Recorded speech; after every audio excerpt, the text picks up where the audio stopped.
पंकज जी, आपका स्वागत है इस इवेंट में। समय निकालने के लिए बहुत-बहुत धन्यवाद। थैंक यू क्षितिज, आपको और आपकी टीम को। तो मैं बिफोर हम अपना डिस्कशन स्टार्ट करें, मैं आपको एक छोटा-सा इंट्रोडक्शन देना चाहता हूँ। पंकज जी करकर्मा बिज़नेस स्कूल के सीईओ फाउंडर हैं और ये एसएमईज़ के साथ उनकी ग्राउंड प्रॉब्लम्स को सॉल्व करने में बहुत काम कर रहे हैं कि मैं इनसे जैसे एसएमईज़ का जो जिम प्लेटफ़ॉर्म है, इसके बारे में इनसे मुझे खुद को बहुत कुछ सीखने को मिला है।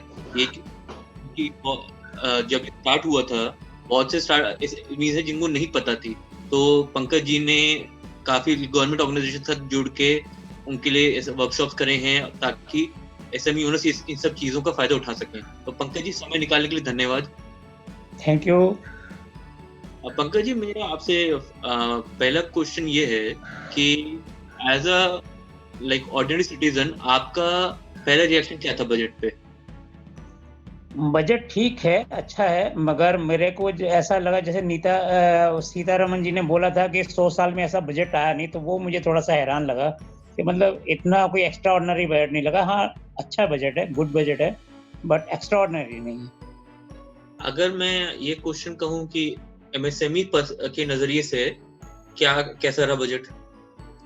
एमएसएमई कह लो और इंडिया की तरफ से कह लो, तो मुझे लगा एक अच्छा बजट है, क्योंकि ये 2 काम करने वाला है। एक तो इंडिया को प्रोजेक्ट्स देने वाला है जिसमें इंफ्रास्ट्रक्चर की डेवलपमेंट होगी, और दूसरा जो है इनडायरेक्ट एम्प्लॉयमेंट जनरेट करेगा, क्योंकि जो लोग प्रोजेक्ट्स पे वर्क करेंगे वो इनडायरेक्टली एम्प्लॉयड होंगे और एम्प्लॉयमेंट अपॉर्चुनिटीज होंगी। और तीसरी बात है परचेजिंग पावर, क्योंकि कैश इन हैंड लोगों के आएगा, तो जो हमारे को चाहिए था डिमांड को पुश करने के लिए, तो लोगों की परचेजिंग पावर बढ़ेगी आने वाले समय में। जी, तो मैं आपसे माननीय प्रधानमंत्री जी ने ये कहा था कि इस बजट को एक बस सीरीज में देखना चाहिए, क्योंकि गवर्नमेंट ने पिछले 1 साल में काफ़ी मिनी बजट्स और इनिशिएटिव्स लिए हैं। आपका इस बारे में क्या नज़रिया है? हाँ, बिल्कुल, ये मिनी सीरीज़ का कंटिन्यूएशन ही है, और वो जो मिनी सपोर्ट दिया था उन्होंने एमएसएमई को और इंडस्ट्री को, और उसकी वजह से कोविड के दौरान पे इंडस्ट्री सर्वाइव कर पाई, वर्किंग कैपिटल जुगाड़ कर पाई, और जो लेबर प्रॉब्लम्स आ रही थी उनको मीट कर पाए।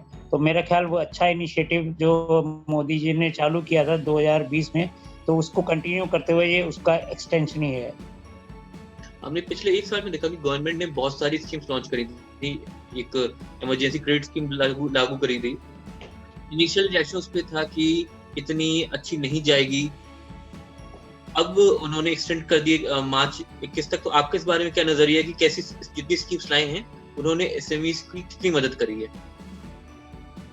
देखो, एसएमईज़ की मदद कर रही है, उन्होंने पिछले साल काफ़ी कुछ चेंजेस किए हैं, जिसमें से एक तो कैपिटल सपोर्ट तो आया था 2 लाख करोड़ का, वो तो आप जानते ही हो। और उसके अलावा जो कइयों को उन्होंने लोन के लिए एक्सटेंशन किया था कि उनका लोन और सीसी लिमिट और ओडी लिमिट बढ़ाई जा सकती है। और उसके अलावा एक और उन्होंने काम किया था, जो चैंपियंस नाम का एक पोर्टल खोला था एमएसएमई का, और जो सभी एमएसएमईज़ उसको यूज़ कर सकते हैं अपनी किसी भी प्रॉब्लम के रिज़ॉल्यूशन के लिए, बिज़नेस को एक्सपेंड करने के लिए। वो मेरा ख्याल अभी बहुत पॉपुलर नहीं हुआ, चैंपियंस नाम का पोर्टल है, और वो नहीं हुआ।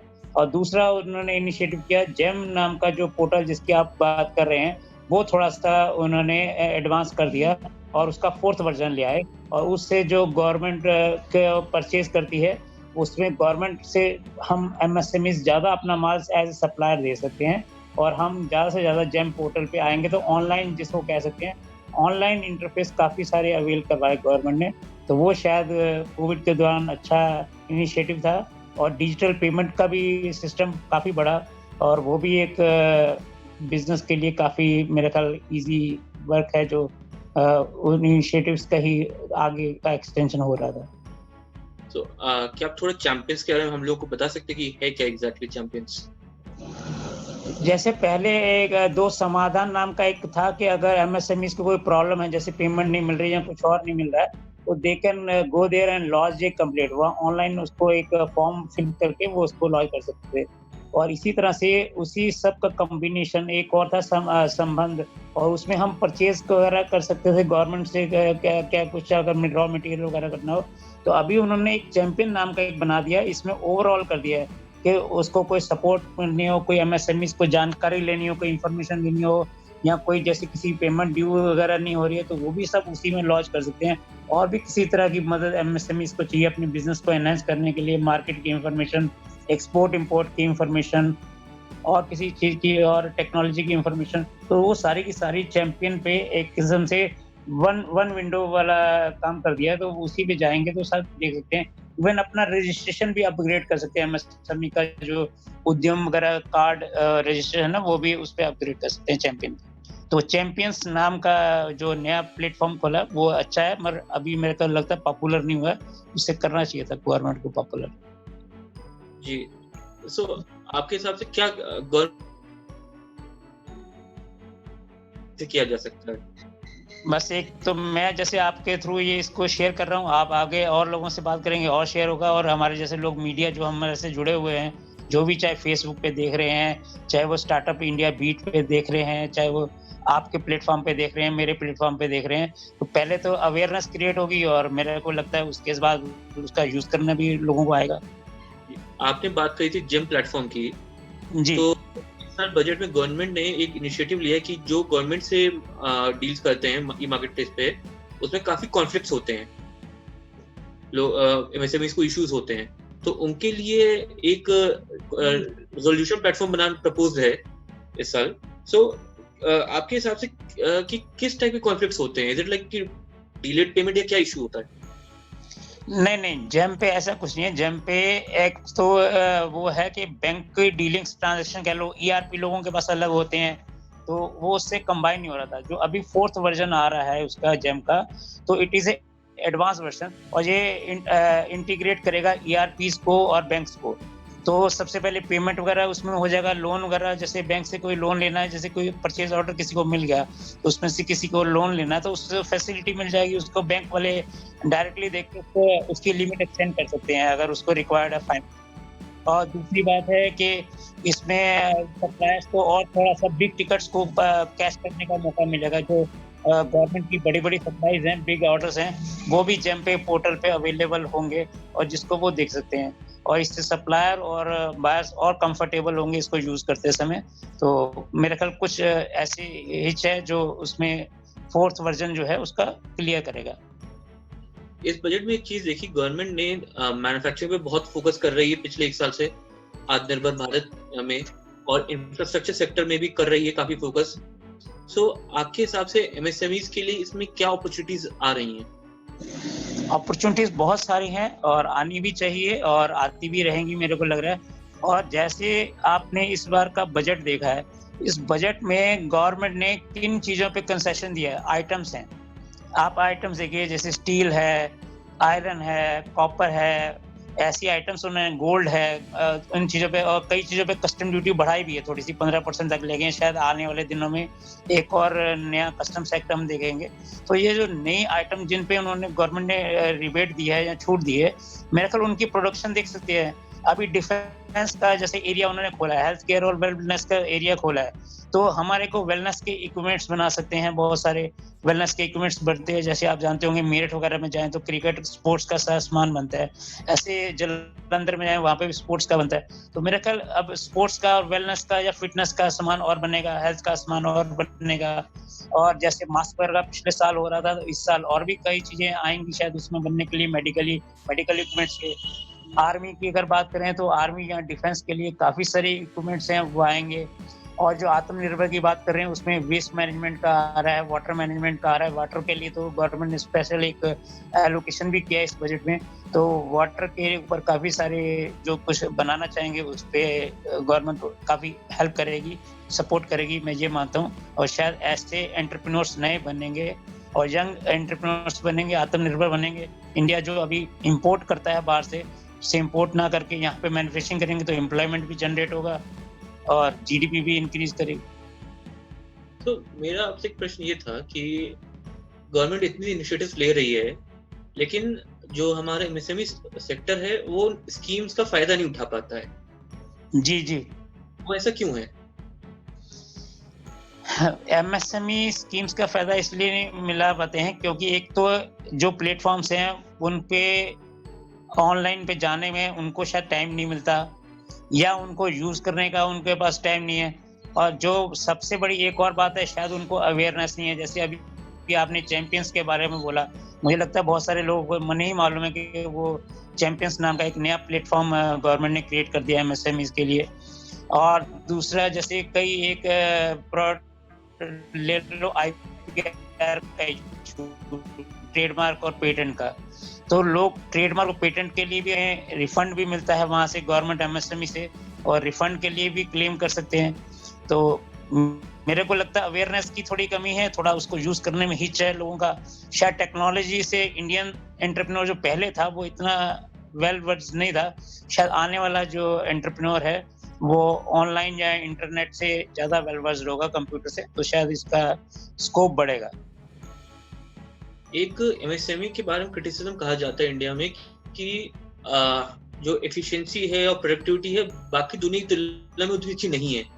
ऐसा क्यों कहा जाता है? ऐसा इसलिए कहा जाता है, जिसे कहते हैं इंडिया में जुगाड़ चलता है, जुगाड़। अगर चाइना की बात करें तो वहाँ टेक्नोलॉजी चलती है, अगर टेक्नोलॉजी की बात करें तो टेक्नोलॉजी सिस्टम्स चाहिए, सिस्टम्स के अलावा उसमें बहुत कुछ पॉलिश चाहिए, बहुत कुछ पॉलिश चाहिए। और इंडिया में हम वो पॉलिशिंग पे नहीं जाते, फिनिशिंग पे नहीं जाते हैं, और हम कहते हैं जो जुगाड़ से जो बन गया वो बना दिया, कॉपी लिया बना दिया। तो ये एक थोड़ा सा जो एटीट्यूड है मेरे को लगता है एंटरप्रेन्योर्स का इंडिया में, कि जैसा है वैसा ही चलेगा, इंडिया का कस्टमर इतने पैसे देगा, इतने माल में इतने रुपए में इतनी चीज बना दो। तो मेरे को लगता है हमें अपनी क्वालिटी थोड़ी सी इम्प्रूव करनी चाहिए। जी, मेरा आपसे प्रश्न ये है कि कुछ ऐसा था जो आप उम्मीद कर रहे थे एमएसएमई जगत के लिए जो नहीं आया बजट में? हाँ, बहुत कुछ था ऐसा। ऐसी क्या चीजें थी, आप बताइए प्लीज।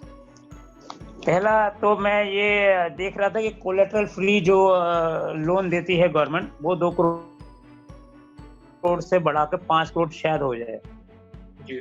जो नहीं हुआ। दूसरा, मैं देख रहा था प्रोडक्ट डेवलपमेंट के लिए कोई या आर&डी के लिए कुछ फंड्स या कुछ डिस्काउंट्स या रिबेट्स देनी चाहिए, वो भी नहीं दी उन्होंने। तो इस तरह से मैं थोड़ा सा देख रहा था कि ये 2 एरिया जो इंडिया को चाहिए, प्रोडक्ट डेवलपमेंट का और कोलेटरल फ्री, ताकि उनको फाइनेंस मिल सकता थोड़ा सा इजीली इंडस्ट्री को, और अच्छा फाइनेंस मिलता, तो शायद मुझे लगता है और ज़्यादा एमएसएमई सेक्टर खुश होता। अब जैसे हमने ये देखा गवर्नमेंट ने मिनी बजट पिछले साल में काफी निकाले हैं, और वो बजट निकाल जैसे जैसे सिचुएशन इम्प्रूव हो रही थी वैसे निकाले गए हैं। अब आपके मिनी बजट में अगले कुछ मिनी बजट में क्या किन चीजों में फोकस होना चाहिए? क्षितिज, मेरे को ऐसा लगता है अभी मिनी बजट का स्कोप अभी नहीं बनेगा, इस साल नहीं बनेगा। मुझे ऐसा लग रहा है जो कस्टम्स एक्ट को वो रिवाइव कर रहे हैं, रिन्यू कर रहे हैं, मेरे ख्याल वो ज़्यादा इम्पोर्टेंट है, ताकि चाइना को और इंटरनेशनली हमारे जो भी कंपटीटर्स हों उनको हम बीट कर सकें, और एक मार्केट लीडर के रूप में हम लोग इंडियन इंडस्ट्री जो है वो आगे आ सके।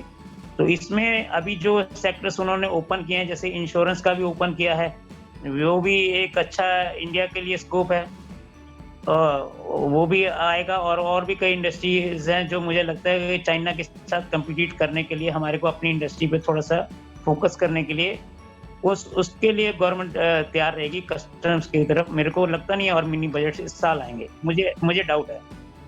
जी, अभी एग्जैक्टली क्या कोई इंडस्ट्री की रिक्वायरमेंट है गवर्नमेंट से अभी, और कुछ? इंडस्ट्री की तो रिक्वायरमेंट हमेशा ही रहती है, इंडस्ट्री की रिक्वायरमेंट तो कभी खत्म ही नहीं होती। एक तो आप जानते हैं इंफ्रास्ट्रक्चर जिसको अभी पुश कर रहे हैं, मगर मैं उस इंफ्रास्ट्रक्चर की बात नहीं कर रहा जिसकी बात आप सब लोग कर रहे हैं। सड़कें बना देना, वो बना देना, ठीक है, सड़कें बन रही हैं आसाम में, वाकई में सड़कों की बहुत ज़रूरत है। अगर आप कभी आसाम गए हो तो सड़कों की बहुत ज़रूरत है, ढंग की सड़कें नहीं है, जबकि इंडियन ऑयल के बहुत सारे वेल वहाँ पे हैं, और बहुत सारे आयरन रिफाइनरी है वहाँ पे, कहते हैं जैसे कोल है, और बहुत सारी चीज़ें वहाँ से आसाम से आती हैं, लकड़ी आती है और कई चीज़ें आती हैं। मगर जो इंफ्रास्ट्रक्चर हमारे को चाहिए, जो हमारे इंडस्ट्रियल एरियाज़ हैं, उनको थोड़ा सा रिवैम्प करना चाहिए। हमारे अगर आप इंडस्ट्रियल एरियाज़ में गए हों तो वहाँ से ढंग से घुसने का, वहाँ पॉल्यूशन का मतलब पैथेटिक, वहाँ की सिचुएशन थोड़ी सी अच्छी नहीं रहती है। और जबकि चाइना जो है अपने इंडस्ट्रियल एरिया को, जहाँ पे वो इंडस्ट्री को बूस्ट करता है, उनको बहुत फिनिशिंग रखता है, वो सड़कें साफ हैं, लाइटें साफ हैं, अच्छी लाइटिंग है वहाँ पे, इलेक्ट्रिसिटी अवेलेबल है, और कोई चीज़ रॉ मटेरियल की तो बहुत इजीली अवेलेबल हो जाता है। तो वो जो इंडिया के इंडस्ट्रियल एरियाज़ को हमें डेवलप करना चाहिए, हब्स को, इंडस्ट्री हब्स को डेवलप करना मेरे को लगता है वो ज़्यादा अच्छा रहता है। वो जी, वो एमएसएमईज़ को या इंडस्ट्री को थोड़ा बूस्ट देता है कि इंडस्ट्रियल एरिया थोड़े और अच्छे हो जाते हैं। जी। पंकज जी समय देने के लिए धन्यवाद।